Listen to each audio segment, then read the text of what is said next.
Қараңыздар, без телефонсыз аутентификатор қосамыз. Мына жерде творческий студияға кіреміз да, ең соңына түсіп, аутентификатор дегенді басамыз. Телефонсыз қосуға болады. Қазір ашылсын. Так, мына жерде енді өзіңіздің аккаунтыңызды жазасыз. Менде бұрынғы аккаунттарым тұр.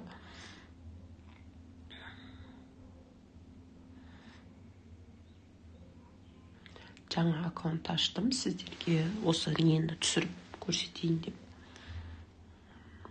Логиндарыңызды жазасыздар.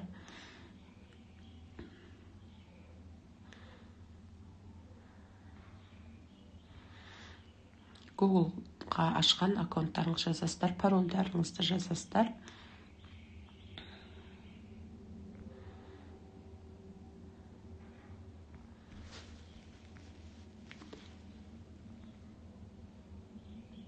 Далее басып,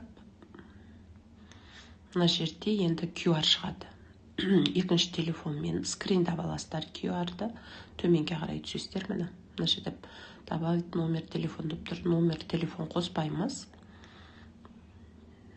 Постоянно SMS-код сол аутентификатормен қосатын боламыз.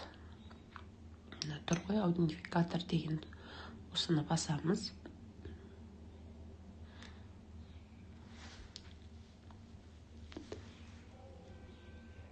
Мына жерде настройка предложения для аутентификатор дегенді басамыз да. QR шықты. Екінші телефонға осыны скриндап аламыз.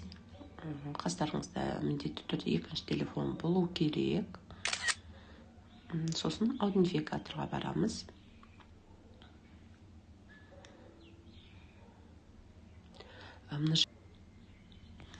Мына қосылды, Google деп тұр мына жерде. Осыны енді копировать етіп, вставить деп қоямыз. Жаңа жерге барып, қайтадан.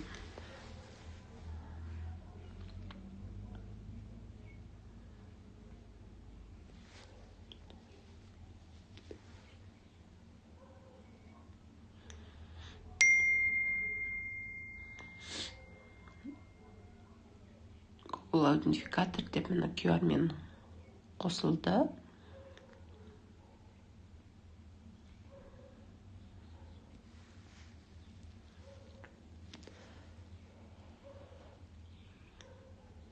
Мына жерге енді копировать етеміз да.